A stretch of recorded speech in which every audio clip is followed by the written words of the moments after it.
4장 24절의 말씀을 가지고 하나님께서 기쁘시게 받으시는 예배라는 제목으로 하나님의 은혜를 함께 나누도록 하겠습니다.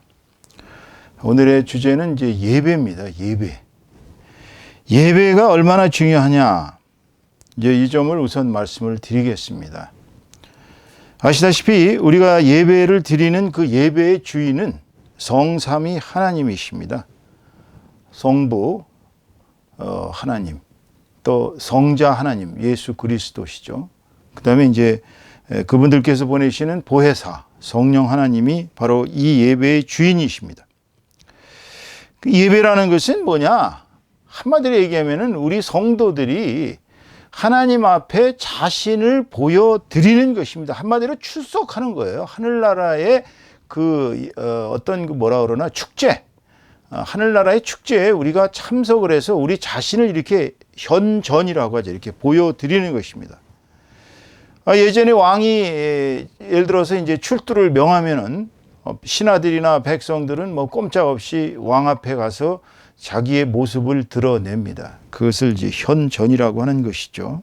그러니까 하나님께 자신을 보여드리는 것이 바로 예배, 현신이에요. 그런데 예를 들어 가지고 우리가 인터넷으로 드리는 예배도 물론 중요합니다. 그것도 굉장히 도움이 되는 거죠. 그러나 더 바람직한 것은 하나님께서 현전하시는 성전에 나아가 예배를 드리는 것이 가장 바람직스럽습니다.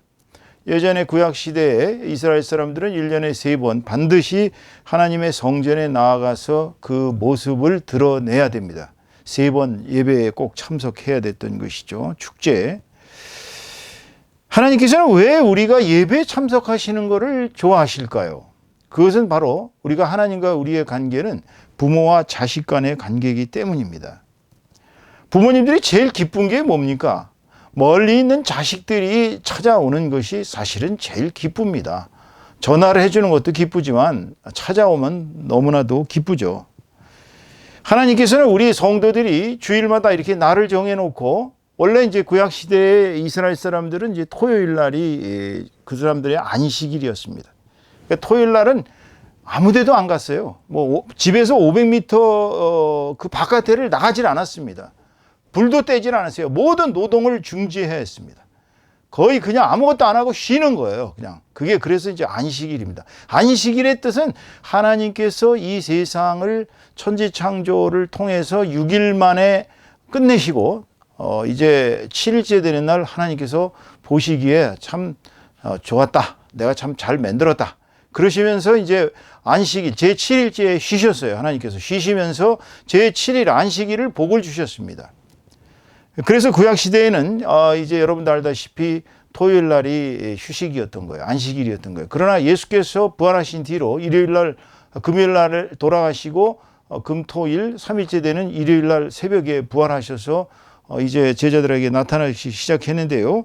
개신교에서는 우리 크리스찬들은 이제 일요일 날 주일을 바로 이렇게 안식일로 삼고 그날로부터 주님에게 나아가서 예배를 드리고 그리고서 한 주간을 시작하는, 그러니까 오늘이 사실상은 일요일이 첫날인 것입니다. 그러니까 첫날을 우리가 예배를 드리고 시작하는 것하고 첫날 예배 안 드리고 농땡이 치고 가서 뭐 골프 치고 놀고 이러는 것하고는 하늘과 땅 차이가 있는 것이죠. 많은 분들이 일요일 날 되면 산으로, 들로, 골프장으로, 영화관으로, 바다로, 또 이제 강으로 놀러들 갑니다. 그러면서 예배를 빼먹는 경우가 많이 있습니다. 예배를 빼먹는다는 것은 한마디로 하나님께 나아가야 될 우리의 성도의 의무를 한 주간 그냥 포기한, 하나님을 한번 그냥 한 주간 나는 하나님하고 이제 관계가 없이 돼버리는 겁니다. 그렇게 되면은. 그러니까 주일날 예배를 드리는 것이 그만큼 중요하다는 얘기입니다.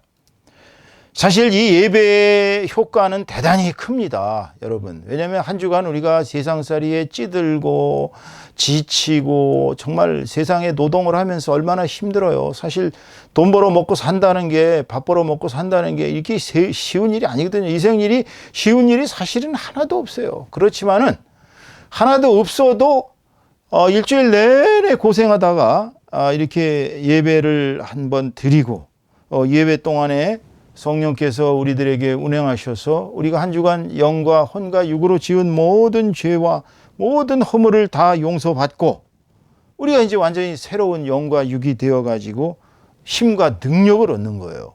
그러니까 예배를 통해서 우리가 힘과 능력을 얻는 것입니다. 예배를 통해서 어떤 사람들은 예배 시간에 이게 지루하다. 목사 이렇게 설교가 재미가 없냐. 그러면서 이제 이제 자기가 인터넷을 슬슬 켜온다든지 친구하고 카톡질을 한다든지 아니면 문자질을 한다든지 이런 거는 진짜 좋은 태도가 아니에요. 그거는 정말 한 주간 힘과 능력을 얻자고 하는 예배가 아니라 그냥 시간 때우기 예배입니다. 시간 때우기 예배는 큰 은혜가 되질 못합니다. 여러분, 예배 효과는 여러분이 예배를 잘 드리면 한 주간 복 받습니다. 진짜. 일요일 날 예배 잘 드리고 가면 한 주간이 그렇게 힘이 생길 수가 없어요. 예배를 잘못 드리면, 예배를 빼먹으면 한 주간 별로 좋지 않은 일들이 연발해서 일어날 수도 있습니다. 제가 아는 어느 장로님이 이제 보스턴에서 사역할 때 장로님께서 K 장로님이신데 이 장로님은 미국에 이민 가셔서 세탁소를 하셔서 크게 성공을 하셨어요. 근데 그분이 좀 오른쪽 다리가 좀 장애가 있으십니다. 그분은 이제 저를 엄청 이제 아끼셨어요. 왜냐하면 제가 전도자다 보니까 저랑 같이 다니시면서 나이가 그때 당시에 저보다도 10살 이상 많으셨는데 자기가 운전을 해 주시겠다는 거예요. 전도를 같이 다니자는 겁니다. 참 제가 감격했죠. 그 차 안에 이제 같이 다니면서 얘기를 하다 보니까 이 장로님이 사실 자기도 이렇게 교회 생활하는 게 별로 안 좋아서 사실은 아버지가 교회 가자 그럴 때마다가 딴짓하고 계속 그냥 뺀질 교회를 안 가고 그렇게 정말 교회 생활을 등한시했다고 합니다.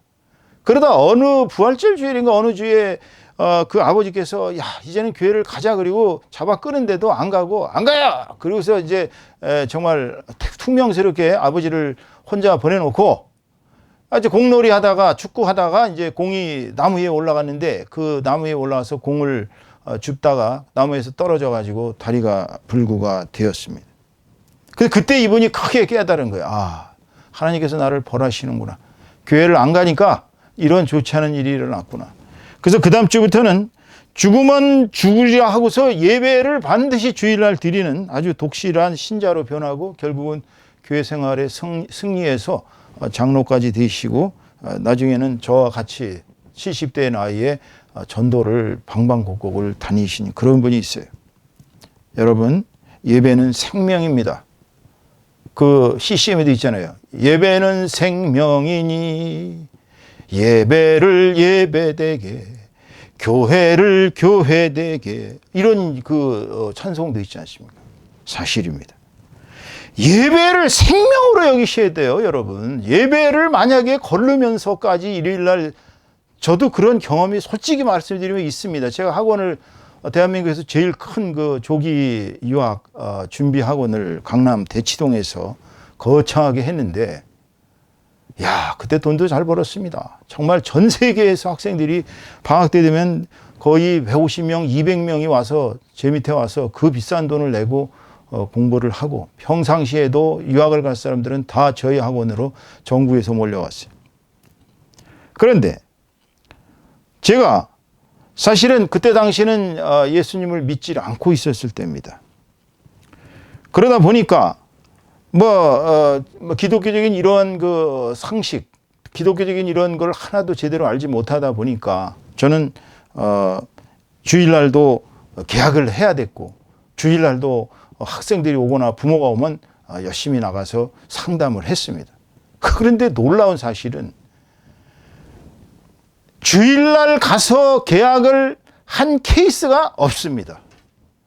설령 개학을 했어도 그 개학은 나중에 파기가 되더라고요. 이상하게. 그래서 난 그때 예수 믿을 때도 아닌데 왜 일요일날만 돼서 개학을 하거나 일요일만 돼서 나가서 뭘 하면 되질 않느냐. 이게 나 진짜 이 기분 나빠. 제가 이런 적이 있어요. 그러니까 지금 생각해보니까 하나님께서는 예전부터 저를 부르셨는데 주일을 성수하지 않고 주일날 와서 사업을 하니까 계약이 되지도 않을 뿐더러 됐다 하더라도 깨지는 그러한 일을 저한테 하셨던 거더라고요. A.W. 토저라고 미국의 유명한 목사님이시면서 작가이고 또 기독교 잡지의 편집인이고 아주 대단하신 그런 목회자이자 에세이스트, 글 쓰시는 분인데, 이분이 이렇게 얘기하셨어요. 그리스도인들의 모든 삶의 실패는 예배의 영광을 경험하지 못한 데서 시작된다 그랬습니다. 맞습니다. 그리스도인들은 이 예배를 목숨 걸고 드리고, 예배에서 은혜를 받고, 예배에서 힘을 얻고, 예배에서 능력을 얻어서 이제 마치 당당한 군사로서 행진을 하는 것처럼 교회당 문을 나가야 되는 것입니다. 이제 세상을 향하여 나아갈 때, 교회를 나가서 세상을 향하여 나아갈 때는 예배에서 받은 그 영적인 파워가 온몸을 휘감아서 이제는 당당하게 나가서 살 수 있게 되는 것입니다. 그렇다면 어떻게 예배를 드려야 할까요? 오늘 본문 말씀이 바로 그겁니다. 오늘 요한복음 4장 24절에서는 하나님은 영이시니 예배하는 자가 영과 진리로 예배할지니라 그랬어요. 영과 진리로 예배하라. 그 영이 뭐냐라고 이제 찾아보면, 그리스어로 찾아보면 이제 푸뉴마라고 얘기합니다. 푸뉴마. 하나님께서 우리에게 코를 통해서 생기를 불어 넣어 주신 거, 그게 푸뉴마거든요. 생기. 한마디로 뭐 생기다, 바람이다, 호흡이다. 히브리어는 루아라고 그럽니다. 루아라고 그러고 영어로는 스피릿이라고 합니다. 이 푸뉴마가 영이에요. 우리는 사실 이 겉껍데기는 이 육신입니다. 이 육신은요, 누구 간증을, 제가 어느 의사의 간증을 들어봤는데, 이 의사가 실험을 하다가 폭발을 해가지고 죽었습니다. 그 죽어서 이제 그 영이 자기 발에서 빠져나가가지고 이렇게 공중에 올라가서 자기의 육신을 보니까 완전히 쭈글쭈글한 게 뱀 껍질처럼 그렇게 보기가 싫더라는 거예요. 그 이 육신은 우리의 그 영혼을 담는 그냥 가죽 껍데기예요, 사실은. 이게 우리가 이 가죽 껍데기라는 피부와 그 뒤에 이제 뭐 근골, 힘줄이 있고 또 뼈가 있고 또 그 속에는 신경줄이 가 있고, 그것이 다 연결이 돼갖고 두뇌하고 연결해서 교묘하게 이 머릿속에서 이제 우리의 육신을 다 통제하는데, 사실은 그 근본적인 힘이 바로 영이에요. 그러니까 이건 주님이 얘기하신 거예요. 예수 그리스도께서 얘기하신 거예요. 뭐 어떤 신학자가 얘기한 게 아니고, 영으로 예배를 드려라. 그러면 보통 사람들이 영어로 예배를 드린다는 것이 가능하겠느냐? 한번 잘 생각을 해보세요. 예배를 드릴 때 온 신경을 집중하고 잡념을 없애고, 그 다음에 세상살이의 모든 이런 뭐 집에 가면 뭐 또 수도 파이프가 터졌는데 빨리 가서 고쳐야 되는데부터 시작해서 뭐 주문하고 오늘 안 오나 머릿속으로 막 가진 생각 다 하고, 아이고 저기 지방에 내려간 그 우리 아들 녀석은 공부가 제대로 되고 있는가. 예배를 드리면서 그런 식으로 온갖 머릿속에 이런 그 잡념과 다른 생각을 하는 것은 신령한 예배가 아니에요. 영어로 드리는 예배가 아닙니다. 영어로 드리는 예배는 오직 하나님하고만 집중해야 되는 거예요. 왜냐하면 우리의 영이 하나님과 코드가 연결되어 있거든. 우리 영은 하나님과 직접적으로 연결되어 있습니다. 우리가 기도를 하면 왜 하나님이 우리에게 오시느냐, 나타나느냐? 우리 코드가 하나님과 맞춰져 있기 때문에 그래요. 여러분 생각해 보세요. 우리 이 휴대폰이 있죠. 휴대폰이 공중에 인공위성에서 쏴주지 않으면, 무인 위성에서 쏴주지 않으면 그게 순식간에 어떻게 가겠어요? 마찬가지입니다. 우리가 영어로다가 예배를 드려야 하나님하고 직접 코드가 맞는데, 영어로 예배를 드린 게 아니라 혼으로 예배를 드리면, 즉 머릿속으로 이성으로 막 머리를 이제 소위 머리를 굴린다고 그러나? 그렇게 머리를 막 굴려가면서 이제 예배를 드린다든지, 아니면 그냥 육신으로 다 크게 누워가지고 그냥 몸으로, 아이고 뭐 저렇게 예배를 저렇게 드리냐, 뭐 저렇게 설교를 하냐, 이런 식으로 육신으로 드리는 예배는 안 받으신다는 거예요. 하나님께서는 영으로 예배를 드리라고 말씀하십니다. 그 다음에 이제 진리로 예배할지니라. 들었어? 진리로 예배한다는 게 뭐예요? 거짓된 것을 버리라 이거예요. 네 마음속에 거짓을 버리고 예배를 드리라는 것입니다. 예배 드릴 때만은 진실된 마음, 가장 그 본연 하나님께서 주신 우리의 가장 깨끗하고 거룩하고 이런 아주 환한 그 진실된 마음을 가지고 예배를 드리라고 주님께서 권면하고 계시는 것입니다. 우리가 이 영에 의해서 예배를 드리고 진리에 의해서 예배를 드리지 않고 건깡깽이로 드리는 예배는 하나님께서 즐겨받으지 않으십니다. 기쁘게 받으시는 예배가 아니에요. 그 예를 하나 드리겠어요. 여러분, 창세기 4장 1절에서 15절까지의 말씀은 바로 가인과 아벨의 이야기입니다. 가인, 아벨. 한 형제예요. 누가 낳았어요? 자, 잘 들어보세요. 아담과 하와가 결혼을 해서 최초로 난 아들이 누굽니까? 바로 가인입니다. 첫째 아들 장자예요. 하나님이 창조하신 첫째 아들 가인이 두 번째 난 아들인 아벨을 돌로 쳐 죽인 사건입니다. 그러니까 하나님께서 만드신 피조물에 그 인간이 남녀가 결합을 해서 난 아들, 큰아들이 제일 한 짓이 뭐냐면 사람을 돌로 쳐 죽인 이 끔찍한 살인 사건. 예? 형제 살해입니다. 그것. 원래 이게 어떻게 해서 이렇게 됐을까요? 가인은 하나님께 예물을 바치는데 그냥 자기가 수확한 농산물, 원래 땅을 갈던 사람인데 농부인데 그냥 수확물 적당하게 아무나 골라가지고 그냥 갖다 바쳤어요. 하나님이 즐겨받지 않으셨습니다. 그러자 아벨은 어떻게 바쳤느냐면 아벨은 자기가 기르던 이제 목축업을 했어요. 양을 가장 살찌고 가장 정말 좋은 그런 어린 양, 암양을 잡아가지고 그걸로다가 하나님께 아주 성실하게 모든 걸 다 바쳐서 이렇게 하나님께 제사를 드렸어요. 그때 하나님이 아벨의 제사는 받으시고 그 다음에 가인의 제사는 안 받으셨습니다. 가인이 열받았죠. 아니 왜 편애를 하십니까? 나도 예배 똑같이 제사 드렸고 동생도 똑같이 제사를 드렸는데 왜 하나님께서 고기를 더 좋아하십니까? 고기가 좋으세요? 예? 기름이 좋으세요? 그러면서 속에서 막 불만이 가득해가지고 하나님한테 정말 얼굴이 그냥 이그러져가지고 불만이 가득했습니다. 그러자 하나님께서 너 왜 화내냐? 그러시면서 네가 선을 행하면 창세기 4장 7절에 이렇게 말씀하십니다. 네가 선을 행하면 어찌 낫을 들지 못하겠느냐. 선을 행하면 네가 왜 낫을 듣지 못하겠느냐. 선을 행하지 아니하면 죄가 문 앞에 엎드려 있느니라. 죄가 너를 원하니 너는 죄를 다스릴지니라 그랬어요. 이게 무슨 말씀인지 아십니까 여러분? 여기서 말하는 선을 행하면이라는 말은 하나님께 의로운 제사를 드리면 정말 신령과 진정한 예배를 드리면 축복을 받고 신령과 진정의 예배가 아니라 아까 말씀드린 대로 우리 인간의 혼과 육과 이러한 세상적인 그러한 마음가짐을 가지고 예배를 드리면 하나님이 가인의 제사처럼 받지 않으신다는 거예요. 하나님께서는 아벨의 제사를 즐겨 받으셨던 이유가 바로 아벨의 마음을 보신 것입니다. 아벨은 자기가 가진 그 양 중에서 가장 좋은 양을 골라서 아주 정성을 다해서 하나님께 제물을 바쳤어요. 하나님은 기뻐 받으셨습니다. 그렇지만은 가인은 하나님의 경고를 무시했습니다. 이렇게 산제사를 드리면 네 동생 아벨처럼 산제사를 드리면 네가 왜 복을 받지 못하겠느냐. 그랬음에도 불구하고 가인은 마음속에서 질시가 가득해가지고 결국은 어느 날 동생을 들로 데리고 나가서 돌로 쳐 죽였습니다. 그리고 저주를 받았어요. 그 아벨의 피가 땅에 흘러서 그때로부터 인류의 피가 땅에 흐르기 시작해서 땅이 저주를 받기 시작했습니다. 엉겅퀴를 내기 시작했어요. 그때로부터 땅은 낙원의 땅이 아니라 신락원이 되었습니다.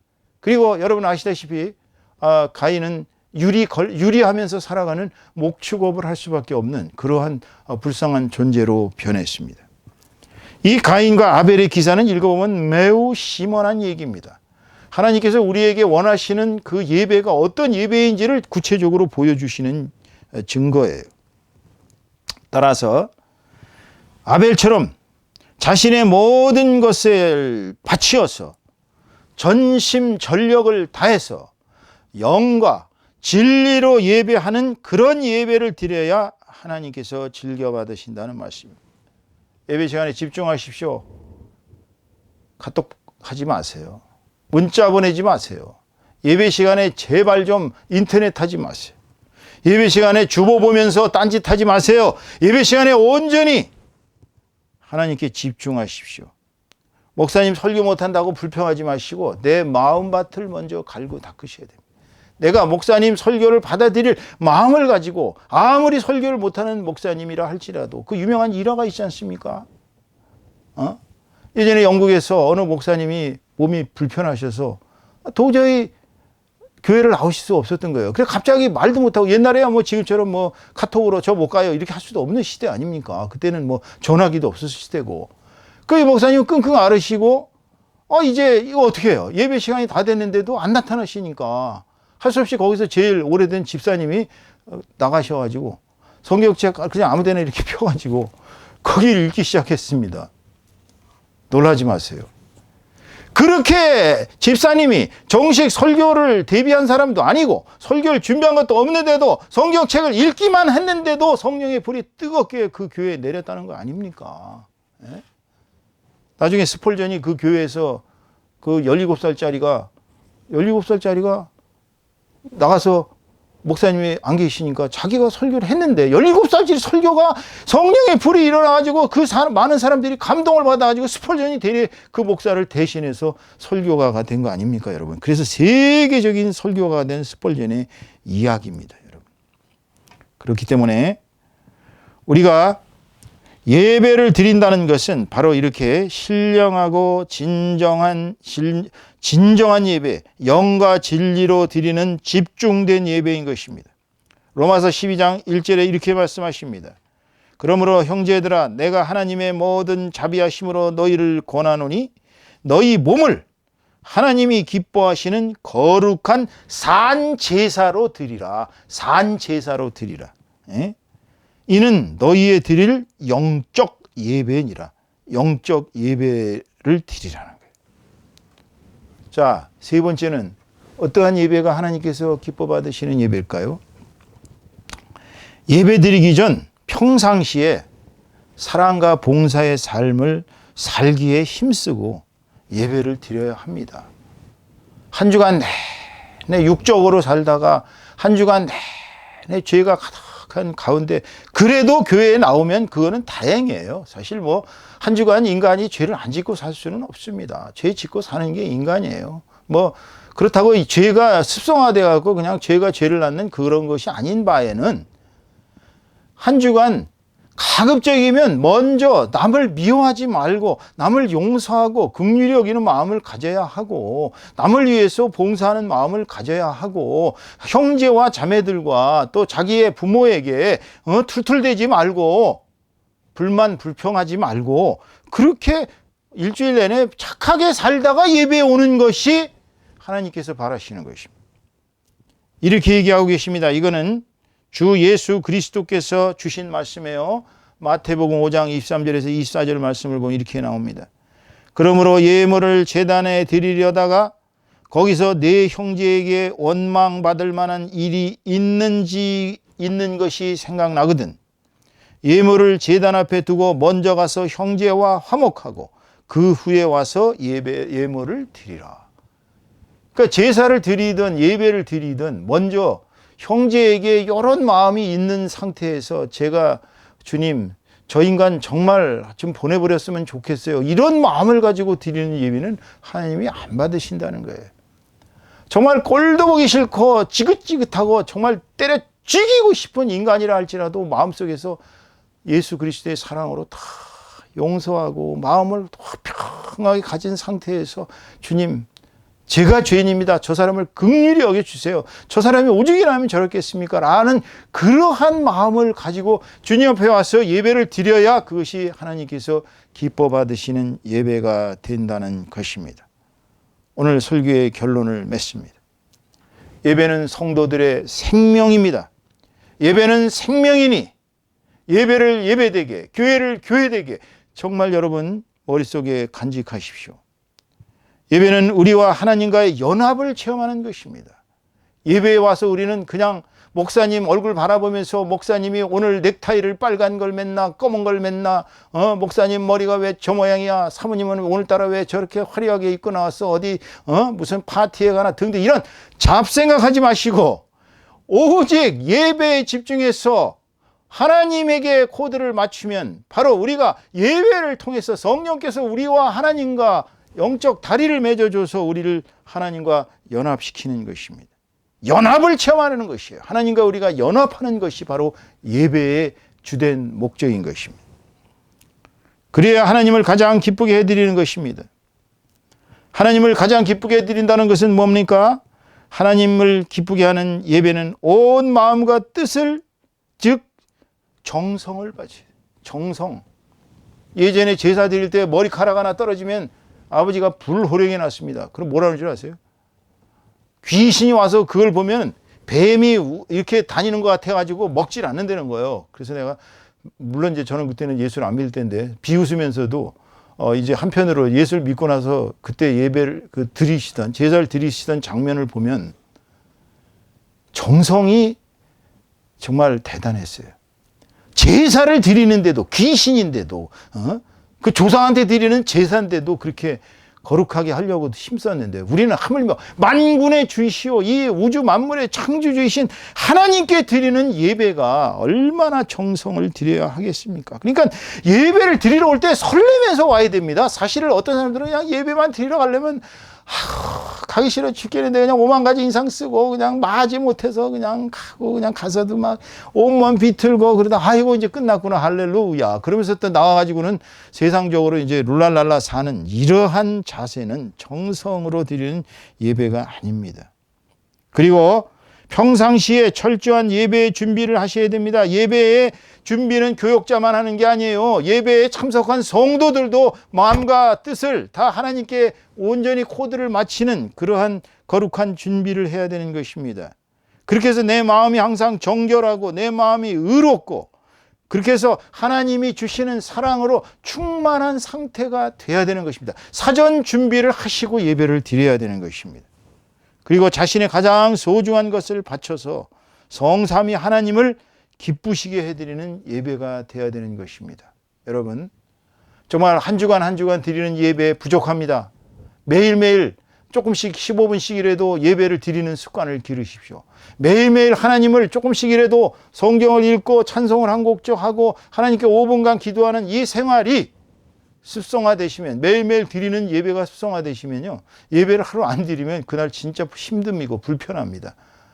저희 가정에 웃기는 얘기가, 예를 들어서 둘이 어쩌다가 예배를 빼먹으면 그날은 꼭 우장창창 한번 또 사건이 일어나는 경우가 가끔 있어요. 그러니까 예배는 우리의 목숨줄과 같은 것입니다. 명심하십시오. 성도들은 예배를 목숨줄로 생각하고 예배에 집중하는 그러한 일상적인 삶을 살아야 한다는 것입니다.